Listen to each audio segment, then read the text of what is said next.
Tuhanmu adalah Tuhan yang penuh variasi.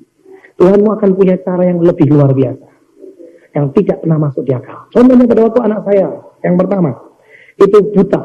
Pada waktu dia malam hari, itu tepat jam 24.00 begitu ya. Itu saya dapati dia buta, sungguh-sungguh. Buta total, saudara. Orang lain mungkin lagi bersuka cita, lagi makan-makan, lagi segala sesuatu. Ya mungkin orang Kristen juga banyak yang doa. Tapi pada waktu itu, tahun berapa, saya lupa itu tahunnya, saya dapati anak saya yang dulunya melihat jadi buta. Jadi pada waktu itu keluarga kami sedang panik. Saya telepon ayah saya telepon siapa-siapa saudara saya yang sedang kumpul lagi berdoa. Memang pada waktu itu saya nggak ikut, karena saya berkata, saya akan persiapkan karena saya mau pergi ke Australia untuk pelayanan. Ya. Jadi pada waktu itu saya di rumah. Dan pada waktu itu saya telepon, tidak ada satupun yang berdering teleponnya. Jadi saya tahu, ini adalah waktunya saya ujian. Di mana saya harus tentukan apa yang harus aku ambil. Saya tetap menyesali diri dan berkata, ya sudah, atau saya akan berkata, Tuhan, aku percaya mujizat tetap berlaku.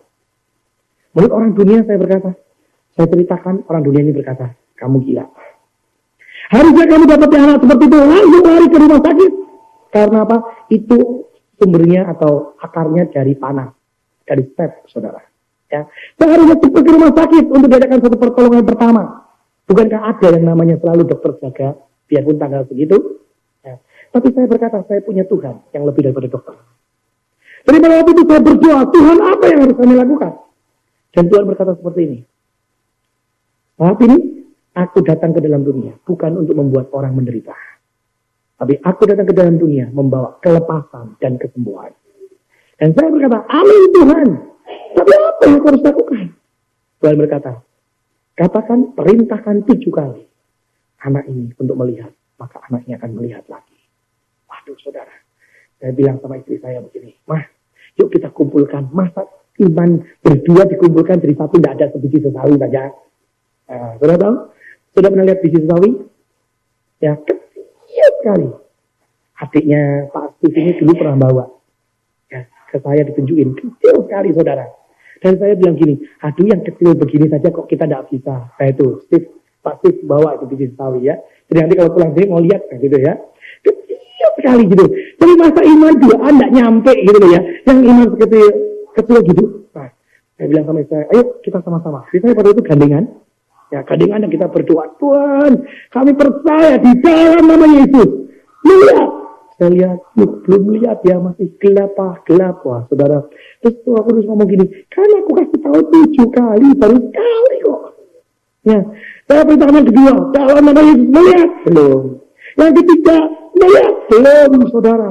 Yang keempat, melihat. Saya pikir begini, aduh, masa Tuhan sembuhkan plok gitu, enggak kan? Coba, mungkin ada remeng-remeng sedikit, begitu ya, dulu ya. Jadi yang keempat, saya tanya, sudah lihat?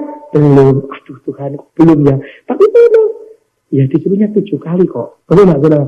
Jadi pada waktu saya ke-6 kali, itu anak saya bilang gini, mulai remeng-remeng. Mulai kelihatan sedikit, wah, iman saya jadi bangkit, saudara. Dan pada waktu itu, yang ke-7, kami katakan, di dalam nama Yesus. Melihat. Dan luar biasa.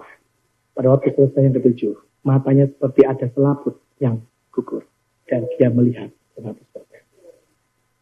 Saya alami, Tuhan saya hidup. Ini yang dikatakan, saudara.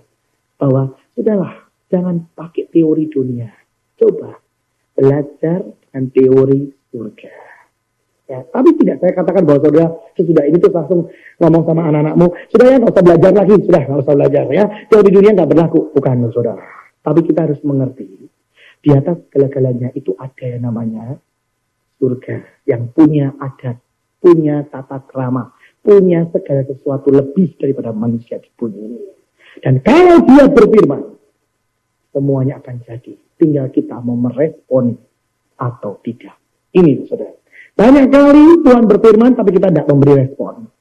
Akhirnya apa? Firman itu berlalu dan tidak terjadi apa-apa. Tetapi kalau firman itu datang dan kita meresponi, kita melakukan, mentaati, saya percaya timbul pasti yang namanya mujizat. Ya. Yang kedua, arti daripada jangan berjalan menurut nasihat orang fasik adalah apa? Jangan pakai teorimu sendiri dalam arti yang Tuhan tidak suka itu. Jangan sok menggurui Tuhan. Ya. Jangan menggurui Tuhan. Belajar itu tidak menggurui Tuhan. Belajar untuk berkata, apapun yang kau suruh, aku mau Tuhan. Banyak kali, saudara, kita sudah pintar dari pengalaman, atau sudah pernah belajar, jadi kita sudah teorinya banyak, akhirnya kita program Tuhan itu. Ada kemarin datang seorang hamba Tuhan yang pintarnya luar biasa. Dia seorang pintar karena dia lulusan sekolah Alkitab 2. Dari sini 1, dari luar negeri 1. Ya. Dan dia terkenal karena apa? Khotbahnya, teorinya luar biasa. Tapi dia berkata pada seorang hamba Tuhan. Dia berkata gini, benar ya. Sekarang semua teologi aku singkirkan. Yang saat ini aku beritakan bukan hanya itu. Tapi apa? Aku mau beritakan apa yang Tuhan ingin aku beritakan. Ya saudara. Tuhan tidak ngomong bahwa teori itu salah. Tuhan tidak bicara bahwa teori itu tidak benar. Baik. Cuman jangan menggurui Tuhan dengan teori-teorimu itu. Tuhan itu Tuhan yang bisa melakukan segala perkara. Ngerti saudara? Ya. Jadi jangan belajar untuk menggurui dia. Tapi saya belajar. Lihat kehidupan Daud. Daud kalau mau protes bisa. Daud kalau mau protes bisa. Pada waktu dia disuruh ngangon domba yang cuma 2 atau 3. Ya? Daud bisa berkata gini, Papa, kenapa harus aku yang harus ngangon? Itu dong yang lebih tua dari aku. Loh, dia bisa berkata seperti itu. Tapi Daud enggak. Daud lakukan itu semua dengan hati yang penuh dengan sukacita. Bahkan saya mengerti, saya banyak belajar daripada kehidupan Daud. Di mana justru dia belajar kehidupan. Dia belajar mengenal siapa bapaknya di surga. Itu justru pada waktu dia menggembalakan domba. Ini yang luar biasa. Seringkali saudara tidak bisa menikmati kan, di mana saudara sedang diproses Tuhan. Ayo. Seringkali pada waktu saudara diproses Tuhan, saudara berontak, saudara komplain, saudara protes. Kenapa tidak belajar untuk menikmati pada waktu saudara diproses oleh Tuhan? Saya belajar dari kehidupan Daud. Sungguh saya belajar dari kehidupan Daud. Ini satu kesaksian dalam hidup saya. Ya. Dalam hari-hari ini saya jujur, saya terbuka sama saudara. Kenapa saya mau belajar terbuka? Dalam hari-hari ini, Tuhan sedang proses saya dalam satu bidang. Ya. Ya, pada waktu itu saya diproses.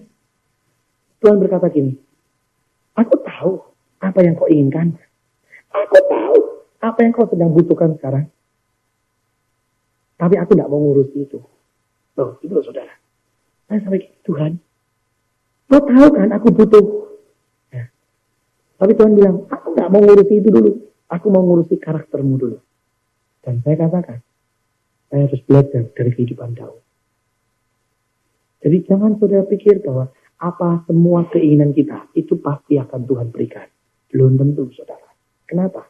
Kadangkala Tuhan tidak berikan karena Tuhan sedang mengurusi karakter kita.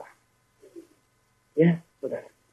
Saya kesaksian ini bukannya saya apa-apa, tapi saya mau jujur di depan saudara. Ya. Beberapa bulan yang lalu saya kelimpahan dalam perkara keuangan. Jujur, saya kelimpahan dalam perkara keuangan. Ya. Setelah itu terus Tuhan mulai berkata, bagikan kepada ini, salurkan kepada ini, salurkan kepada ini. Sampai satu titik, berapa bulan yang lalu ya, kira-kira 2 bulan yang lalu, saya sampai sungguh-sungguh harus berbuat, yaitu apa? Saya kuras semua uang saya. Untuk memberikan kepada sesuatu, kepada seorang yang Tuhan suruh. Sampai saya bilang gini sama Tuhan, Tuhan, ini aku mau memberi, tapi kok tidak berkati, terus apa yang aku harus lakukan? Nggak mungkin kalau aku nyuruh seseorang, kalau tidak, orang itu punya. Saya bilang, betul Tuhan. Dan saya ngerti maksudnya dia. Artinya apa? Saya ambil uang saya di bank, saya ambil uang saya, pokoknya tak kuras semua, tak kasihin orang itu. Ya sudah, saya lakukan. Nah, jangan sudah pikir begini. Pas waktu saya lakukan itu, terus langsung beberapa hari dibayar Tuhan. Oh, enggak saudara, enggak. Ya, dan sejak detik itu, saya tahu Tuhan proses saya seperti apa. Hidup saya itu bisa tidak kekurangan, tidak kurang, tapi tepat, pas, begitu. Tapi saya katakan tidak pernah kurang, tidak. Bahkan masih ada sedikit simpenan, istilahnya begitu ya. Tapi tidak seperti dulu, tapi bisa pas begitu. Saya tanya gini sama Tuhan, Tuhan, apa saya tuh salah ngasih kepada orang itu? Tuhan bilang,